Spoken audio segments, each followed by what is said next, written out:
नमस्कार साथियों, मैं हूं मंजीत। आज लेकर आ गए हैं डे 5। इसमें हम लोग देखने वाले हैं करीब करीब 50 क्वेश्चन जो आपके बोर्ड एग्जाम के लिए अति महत्वपूर्ण रहेगा। और टोटल क्वेश्चन है 1000 करवाने हैं सीरीज में। आज है डे 5, तो चलिए स्टार्ट करते हैं, समय गवाएं। और इसके पहले नहीं दिखे हैं इसके पहले पिछले वीडियो, तो आप सब जरूर जाकर देखिएगा। और अति महत्वपूर्ण रहने वाले क्वेश्चन शुरू से अंत तक बने रहिएगा, केवल आप सब देखते चलिएगा। समतल दर्पण में बनने वाले प्रतिबिंब होती है, तो आप सभी को पता होगा ट्रिक होता है VEE। भी से होता है वर्चुअल, ई से इरेक्ट, ए और ई से इक्वल। वर्चुअल मतलब होता है भासी, इरेक्ट मतलब होता है सीधा, और इक्वल मतलब होता है बराबर। तो इस तरह का प्रतिबिंब बनता है। यहाँ पे देखिए ऑप्शन बी में दे रखा है भासी सीधा और वस्तु के बराबर प्रतिबिंब बनते हैं समतल दर्पण में। इसका राइट आंसर ऑप्शन है बी, याद रखिएगा। नेक्स्ट क्वेश्चन है उत्तल दर्पण, आपसे बताइएगा, याद रखिए। उत्तल दर्पण का प्रयोग सामान्यतः कहाँ किया जाता है? तो साइड मिरर में किया जाता है, इसका ऑप्शन नंबर बी हो जाएगा। वाहन के रियर व्यू मिरर में किया जाता है, और सेम मिरर में, सर्च लाइट में, सौंदर्य प्रसाधन दर्पण में किया जाता है अवतल दर्पण का। इसका राइट आंसर ऑप्शन है बी, याद रखिएगा। नेक्स्ट क्वेश्चन याद करिए। दर्पण सूत्र सभी को पता होगा। यहाँ पे थोड़ा सा टाइपिंग मिस्टेक हो गया। 1/a बराबर होता है 1/v प्लस 1/u होता है, याद रखिएगा। दर्पण सूत्र यह है।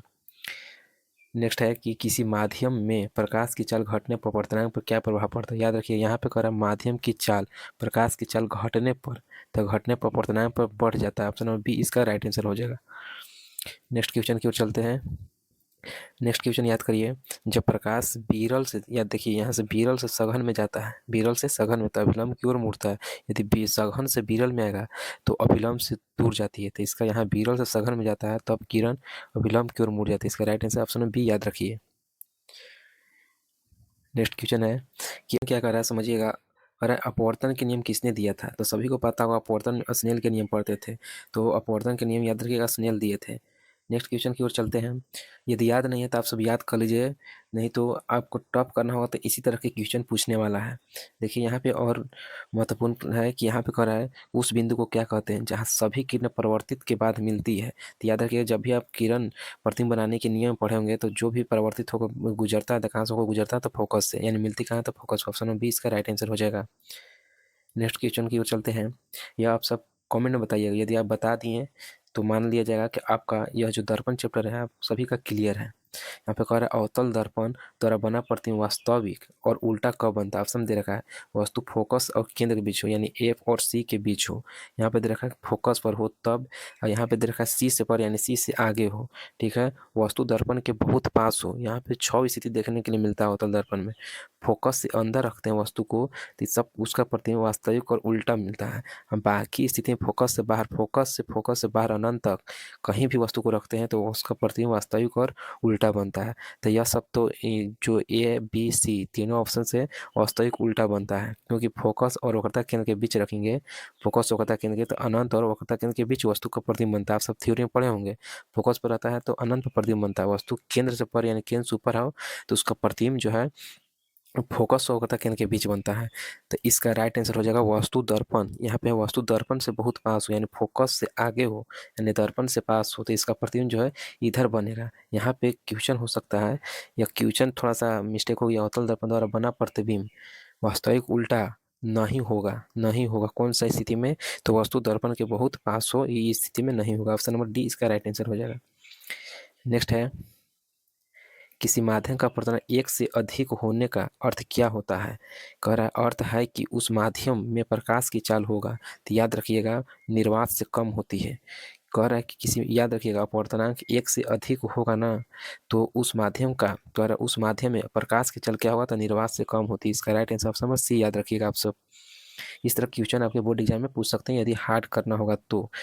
आप सभी ये वाला क्वेश्चन का जवाब दीजिएगा। जिस कोण पर आपतन कोण बढ़ाने पर, समझिएगा, यहाँ पे बढ़ते अभिलंब रहता था, किरण जाता था, तो यह कोण करा बढ़ाने पर, देखिएगा, आपतन कोण बढ़ाने पर अपवर्तन, अपवर्तन नहीं हो, यानी यहाँ से इधर प्रकाश अब नहीं मुड़ रहा। अपवर्तन मतलब दूसरे माध्यम में अपने निर्धारित डायरेक्शन से विपरीत हो जाने का क्या कहलाता है? अपवर्तन कहलाता है। लेकिन वह नहीं हो रहा है तो पूर्ण आंतरिक परिवर्तन होता है, यानी पूरा पूरा अपने ही माध्यम में लौट जाता है, तब उसे क्या कहते हैं? तो जिस कोण पर पूर्ण आंतरिक परिवर्तन हो जाता है उसी को क्या कहते हैं? क्रांति कोण कहा जाता है। इसका right answer option number C, याद रखिएगा। नेक्स्ट क्वेश्चन है प्रकाश, प्रकाश का अपवर्तन किस कारण होता है? तो याद रखिएगा, प्रकाश का अपवर्तन जो होता है माध्यम में प्रकाश की चाल में परिवर्तन के कारण होता है। इसका right answer option number B हो जाएगा। नेक्स्ट है, यदि हमारे चैनल पर नए हैं तो शेयर और सब्सक्राइब जरूर कर लीजिएगा। नेक्स्ट है कि अवतल लेंस द्वारा बनने वाला प्रतिबिंब हमेशा कैसा होता है। यहाँ पे लेंस की बात कर रहा था, यहाँ पे याद रखिएगा आभासी, सीधा और छोटा, जबकि उत्तल दर्पण में बनता था आभासी, सीधा और वस्तु से छोटा, और उसी तरह दर्पण में अवतल लेंस से बनता है। इसका राइट आंसर ऑप्शन सी याद रखिएगा। यहाँ पे है कि किसी लेंस की फोकस दूरी, यहाँ पर किसी लेंस की फोकस दूरी की इकाई क्या होता है, फोकस दूरी कह रहा है, तो फोकस दूरी, दूरी एक तरह से क्या है, लंबाई, लंबाई के मतलब क्या होता है, तो मीटर होता है। इसका right answer option number C हो जाएगा। न्यूटन जो होता है बल का मात्रक होता है, जूल होता है कार्य या ऊर्जा का, ओम होता है प्रतिरोध का।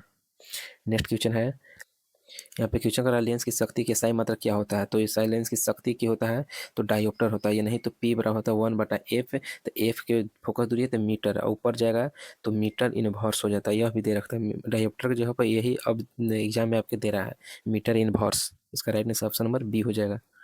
नेक्स्ट क्वेश्चन है कि यदि किसी लेंस की फोकस दूरी 50 सेंटीमीटर, यहाँ पे देखिए एफ के मान कितना दे रखा है, 50 सेंटीमीटर में है, सेंटीमीटर में, तो पी बराबर होता है 1/f, सेंटीमीटर होता है, इसको 100 लिखेंगे, एक मीटर बराबर 100 सेंटीमीटर, और यह फोकस दूरी 50 दे रखा है, तो 50 से कटेगा कितना हो जाएगा, तो 2 हो जाएगा। और इसका राइट आंसर ऑप्शन में बी हो जाएगा, 2 डायोप्टर प्लस 2 डायोप्टर होगा। नेक्स्ट क्वेश्चन, अवतल लेंस की शक्ति होती है तो हमेशा ऋणात्मक होता है, याद रखिएगा, ऑप्शन नंबर बी इसका राइट आंसर हो जाएगा। नेक्स्ट के दूरबीन में प्रयोग होने वाला ऑब्जेक्टिव लेंस यानी वस्तु की तरफ कौन सा लेंस रहता है, तो उत्तल, ऑप्शन नंबर बी इसका राइट आंसर हो जाएगा। नेक्स्ट याद रखिए, इंद्रधनुष से प्रकाश का कौन सा गुण दिखता है, तो वर्ण विक्षेपण के कारण, यानी वर्णों के या रंगों को रंगों में विभाजित होना ही क्या कहलाता है, वर्ण विक्षेपण, ऑप्शन बी इसका राइट आंसर हो जाएगा, याद रखिएगा, इंद्रधनुष वर्ण विक्षेपण के कारण। नेक्स्ट है, प्रकाश की किरण माध्यम के माध्यम की सीमा पर अपनी दिशा बदलता है, जैसे हवा से पानी में आ रहा है, तो यहाँ जैसे ही माध्यम से दूसरी दिशा में प्रवेश करेगा तो अपनी डायरेक्शन का होता है बदल जाता है, तो इसी को क्या कहते हैं, अपवर्तन, ऑप्शन बी इसका राइट आंसर हो जाएगा। नेक्स्ट है, दृष्टि दोष मायोपिया में कौन सा लेंस से कह रहा है, दृष्टि दोष मायोपिया में व्यक्ति होते हैं तो दूर की वस्तु स्पष्ट नहीं दिखाई देता, ऑप्शन नंबर सी इसका राइट आंसर हो जाएगा। नेक्स्ट है कि विद्युत धारा के SI मतलब, ये सब आप बताइएगा कमेंट में, इसका बता चुके हैं। पे 222 कह रहा है कि ये मतलब यहाँ पे दे रखा है कूलम, एक कूलम यानी C के मान एक कूलम दे रखा है, Q के मान एक कूलम, आवेश को 1 सेकेंड यानी T के मान दे रखा है 1 सेकेंड ले जाने पर बनने वाली धारा, तो Q बराबर IT आप सब पढ़े होंगे। यहाँ पे कह रहा है ले जाने पर धारा पूछ रहा है, तो I बराबर होता है Q/T, और I के SI मतलब होता है एम्पियर, बराबर आवेश की क्या होता है, तो कूलम प्रति सेकेंड, समय के सेकेंड, एक और मान दे रखा है, एक दे रखा है समय, और समय भी कितना दे रखा है, एक, कटेगा तो कितना आएगा, 1 एम्पियर। इसका right answer option number C याद रखिएगा। और मेन कॉन्सेप्ट याद रखना है, ओम का नियम दर्शाता है, तो याद रखिए V/IR, तो इस चारों में कौन से ऑप्शन में VIR दे रखा है, तो ऑप्शन नंबर ए में, इसका right answer option number A याद रखिएगा। यहाँ पे नेक्स्ट क्वेश्चन है कि यदि किसी चालक का प्रतिरोध दोगुना कर दिया जाए और विभवांतर वही रहे, तो देखिएगा V बराबर होता है IR, क्या होता है IR, तो यहाँ पे लिखेंगे R बराबर क्या कर रहा है, तो R बराबर I बराबर लिखेंगे V/R, क्या होगा, और यहाँ पे कह रहा है कि यदि किसी चालक का प्रतिरोध दोगुना किया, यानी ये वाला 2R किया जा रहा है और ये सेम ही रहने दिया जाता है, तो यहाँ पे हो जाएगा 1/2 यानी आधा हो जाता है, धारा का हो जाता है आधी हो जाएगा, ऑप्शन नंबर बी इसका राइट आंसर यह हो जाएगा। कह रहा है विभवांतर वही रहे तो धारा क्या होगा, तो आधी हो जाएगी। नेक्स्ट क्वेश्चन है, प्रतिरोध की सही मतलब क्या होता है, यह भी आप सब कमेंट में जवाब दीजिएगा। नेक्स्ट, किसी चालक के सिरों के बीच का क्वेश्चन कर रहा है, किसी चालक के सिरों के बीच विभवांतर बढ़ाने पर धारा क्या होता है, तो V बराबर फॉर्मूला होता है IR, तो यहाँ पे कह रहा है V और धारा I, तो V से अनुपात I होता है, यहाँ पे कह रहा है विभवांतर बढ़ा रहे हैं तो धारा भी क्या होता है, बढ़ती है, ऑप्शन नंबर 20 का राइट आंसर हो जाएगा। नेक्स्ट क्वेश्चन की ओर चलता है, श्रेणी क्रम में जोड़े प्रतिरोधों का समतुल्य प्रतिरोध क्या होता है, तो उनके योग के बराबर होता है, इसका right answer option number C याद रखिए, उनके योग के क्या होते हैं, बराबर होते हैं।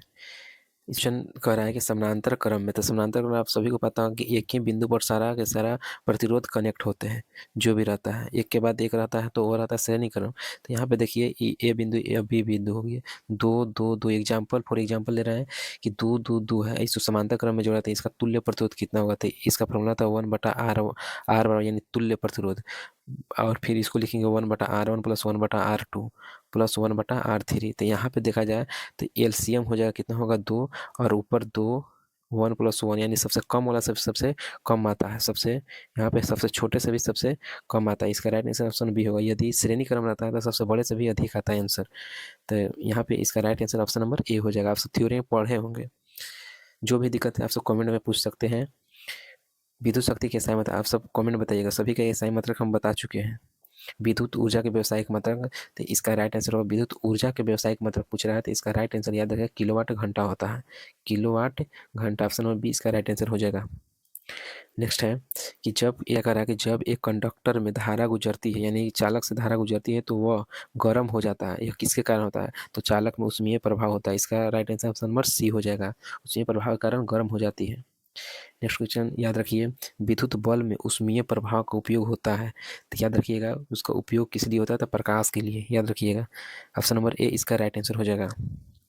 नेक्स्ट याद करिए, यदि यहाँ पे क्वेश्चन कर रहा है कि यदि 2 ओम यानी आर के मान दे रखा कितना, तो 2 प्रतिरोध है यानी R1 और R2 दोनों सेम ही है। R1 और R2 दोनों क्या है? सेम ही है, समानांतर क्रम में जुड़े, यानी इस तरह के प्रतिरोध है समानांतर क्रम में जुड़े हैं। तो यह भी 2 है, यह भी 2 है, इसका तुल्य क्या होगा? तो इसका फार्मूला डायरेक्ट याद रखिएगा, R1 इंटू R2 बाटा R1 प्लस R2। ट्रिक यह आप सब पढ़े होंगे थ्योरी में। 2 को अगर सेम हो तो यहाँ पे इसका निकल जाएगा, यहाँ पे दोनों गुना होगा, 2 दूनी कितना होगा? 4, और 2 प्लस 2 कितना होता है? 4, काटेंगे तो कितना? 1 ओम। इसका तुल्य प्रतिरोध 1 ओम हो जाता है। ऑप्शन नंबर ए इसका राइट आंसर हो जाएगा। नेक्स्ट याद रखिए, किसी परिपथ में धारा नापने के लिए किस यंत्र का प्रयोग किया जाता है? तो धारा मापने के लिए एमीटर का प्रयोग किया जाता है और वोल्टेज मापने के लिए विभवांतर वोल्टमीटर का प्रयोग किया जाता है। इसका right answer option number B हो जाएगा। नेक्स्ट क्वेश्चन है कि किसी परिपथ में विभवांतर नापने के लिए किसका प्रयोग होता है? यहाँ विभवांतर, इसका कमेंट में जवाब दीजिएगा, बता चुके हैं। नेक्स्ट है कि विद्युत धारा की दिशा मानी जाती है, तो याद रखिएगा कह रहा है धनात्मक टर्मिनल से ऋणात्मक टर्मिनल की ओर, इसका ऑप्शन नंबर बी आंसर हो जाएगा। धनात्मक टर्मिनल से ऋणात्मक टर्मिनल की ओर उसकी डायरेक्शन होती है। नेक्स्ट क्वेश्चन की ओर चलते हैं। याद रखिए 1 किलोवाट घंटा बराबर होती है तो 3.6 × 10⁻6 जूल के बराबर होती है। 3.6 × 10⁻6 जूल के बराबर होती है। नेक्स्ट क्वेश्चन याद करिए, यहाँ पे क्वेश्चन कर रहा है कि 220 वोल्ट और 100 वाट का अर्थ क्या है कि बल्ब जो है, तो इसका अर्थ होता है कि 100 जूल ऊर्जा प्रति सेकंड क्या करेगा? खर्च करेगा। ठीक है, इसका राइट आंसर ऑप्शन बी हो जाएगा। इसका अर्थ होगा 220 वोल्ट और 100 वाट की बल्ब के कि वह जो है 100 जूल ऊर्जा प्रति सेकंड खर्च करेगा। समझिएगा, 220 वोल्ट पर यदि उड़ जाएगा तो। नेक्स्ट है कि क्वेश्चन कर रहा है लंबाई बढ़ाने पर चालक का प्रतिरोध क्या होता है? तो आप सब पढ़े होंगे कि चालक के प्रतिरोध के प्रतिरोध जो होता है चालक की लंबाई के सीधा समानुपाती होता है उसके, और उसके क्षेत्रफल के अनुप्रस्थ काट के क्षेत्रफल के विपरीत अनुपाती होता है। तो यहाँ पे कह रहा है चालक की लंबाई बढ़ाने पर, तो लंबाई को बढ़ाएंगे तो प्रतिरोध भी क्या हो जाता है? बढ़ जाता है। तो इसका राइट आंसर ऑप्शन नंबर कौन सा हो जाएगा?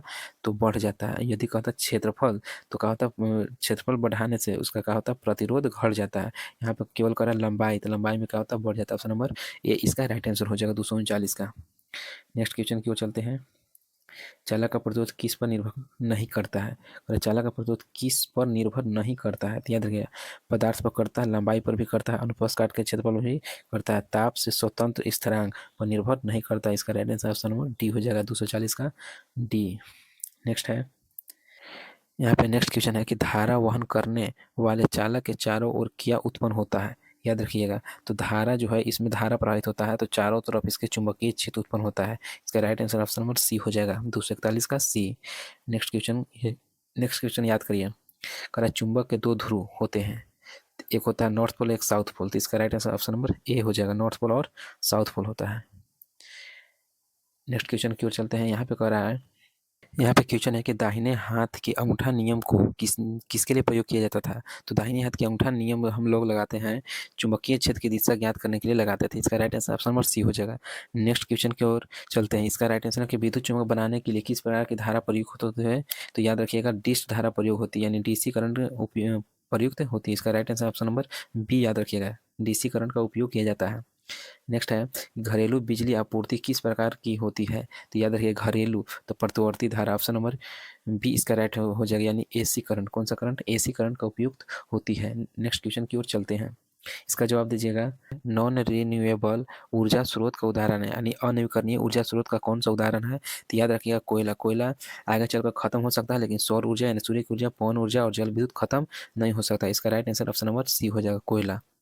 नेक्स्ट क्वेश्चन है, क्वेश्चन कर रहा है पुनर्नवीकरणीय ऊर्जा का स्रोत है, तो इसका राइट आंसर याद रखिएगा पुनर्नवीकरणीय ऊर्जा का स्रोत कौन है? तो सूर्य। सूर्य की ऊर्जा को हम लोग बार बार इस्तेमाल कर रहे हैं, लेकिन पेट्रोलियम के एक बार इस्तेमाल करने के बाद उसे दोबारा इस्तेमाल नहीं कर सकते। इसका right answer option number C हो जाएगा। नेक्स्ट याद करिए कि बायोगैस का मुख्य घटक कौन होता है, तो मीथेन होता है। इसका फॉर्मूला क्या होता है, CH4 होता है। बायोगैस का मुख्य घटक मीथेन, ऑप्शन नंबर 20 का राइट आंसर हो जाएगा। नेक्स्ट क्वेश्चन की ओर चलते हैं। नेक्स्ट क्वेश्चन है कि परमाणु, इसके सेकंड लास्ट क्वेश्चन है कि परमाणु ऊर्जा किस प्रक्रिया से प्राप्त की जाती है, तो संलयन और विखंडन दोनों द्वारा किया जाता है। ऑप्शन नंबर ए इसका राइट आंसर हो जाएगा। याद रखिएगा, परमाणु संलयन और विखंडन द्वारा प्राप्त की जाती है। आज का लास्ट क्वेश्चन है, और यदि हमारे चैनल पर नए हैं तो सब्सक्राइब जरूर कर लीजिए। इसी तरह वीडियो हमने लाते रहेंगे आप लोगों के लिए। अति महत्वपूर्ण क्वेश्चन है। तो चलिए आज का लास्ट क्वेश्चन को बताया जाए। कोयला, पेट्रोलियम, प्राकृतिक गैस कहलाते क्या हैं, तो याद रखिएगा, कोयला, पेट्रोलियम और प्राकृतिक गैस जो है जीवाश्म ईंधन कहलाते हैं। यानी जीवों के अंश से मिलकर बना है कोयला, पेट्रोलियम और प्राकृतिक गैस। तो याद रखिए जीवाश्म ईंधन कहलाते हैं। ऑप्शन नंबर बी इसका राइट आंसर हो जाएगा। और यदि मिलते हैं नेक्स्ट सीरीज में। यदि आपने यह पूरा 1000 क्वेश्चन सीरीज देख लिए तो आपका बोर्ड एग्जाम एक भी क्वेश्चन कैसे भी पूछेगा नहीं छूटने वाला है ऑब्जेक्टिव का। तो मिलते हैं आपसे नेक्स्ट वीडियो में, पार्ट 6 में, यानी डे 6 में। जय हिंद।